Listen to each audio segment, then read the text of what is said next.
Hello, and welcome to my PowerPoint presentation on three video games that Friedrich Nietzsche would have loved. So, first off, we have what did Nietzsche teach? Little wordplay for you. Well, Nietzsche taught that mastering your own limitations and mastery over yourself were very paramount. He said, I know of no better life purpose than to perish in attempting the great and impossible. So, for all of you guys who are really not pushing for the best you can be in this life, get out there. Get after something you think is impossible, especially if it scares you.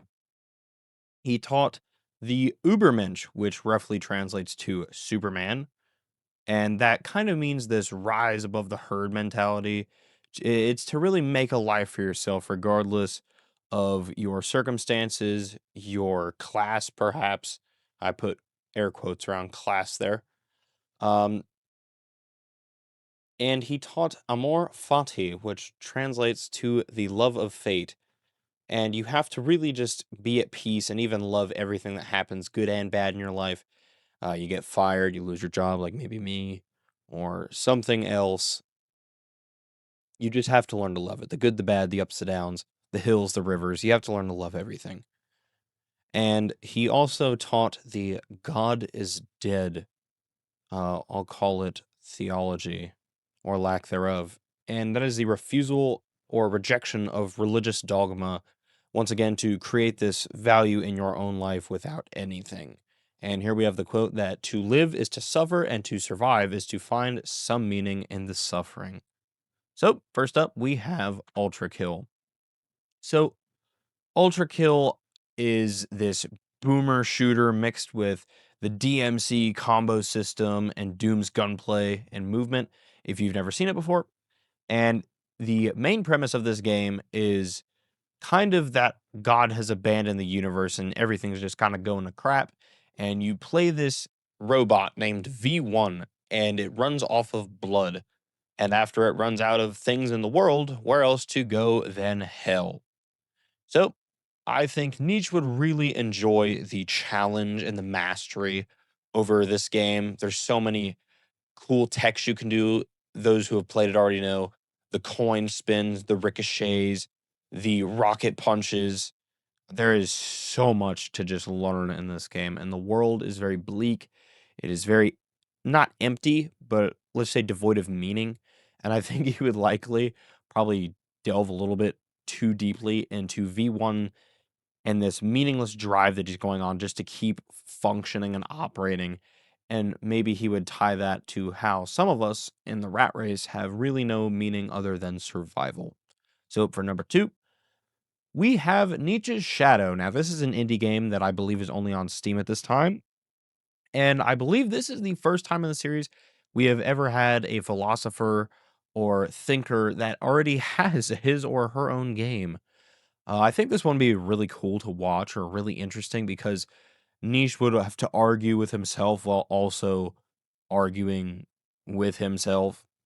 And I really like that idea because he would have to confront his ideas from kind of that outside perspective, that third person point of view.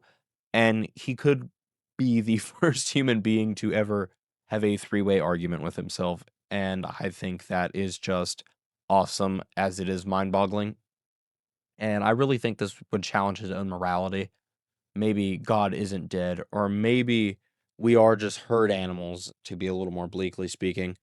And I think that he may even end up challenging himself in this. I think this would be a fun one to have him go through.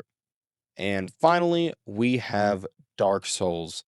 Now, this is a game that a lot of people have tried to throw at a lot of different philosophers in my comment section, but I really don't think this fits anyone quite as well as it does Niche. Now, quick thing I want to mention, I do try to use games only once just so I'm not dropping Disco Elysium 50 times, dropping Dark Souls 50 times, dropping Shadow of the Colossus 50 times. And that's the only time I'm really going to talk on that. Um, but without any further delay, I think he'd like Dark Souls because the repeated failure and the mastery that this series is so infamous for. Really, any FromSoft game. I've mentioned Sekiro in another video, but Dark Souls, I believe, would really be up Nisha's alley. I think he'd absolutely learn the Gwyn parries, and I actually think we might catch him pondering his own thoughts by the bonfire at times. And I really like that. And I think he would really, once again, connect with that story of Artorias and this deep failure despite his best efforts, and how there is a solemn peace in knowing you tried your best, even if it wasn't enough. So, thank you for watching, guys. We're very close to 500 subscribers. I believe at the moment we are at 442. The growth I've seen in just this 2 week period has been absolutely humbling, and I'm very grateful for all of it. I do have a Patreon in the works, as some of you have requested that I make some way for you to support me. And I do appreciate that, but I would really like it to be high quality and not just something I throw together. Without or with all that being said, please subscribe if you enjoyed this. I really love the fact that you guys have all stuck around for so long. Even though it's only been 2 weeks, it's been very long for me. So thank you for all of that. I'll see you guys in the next one. Goodbye.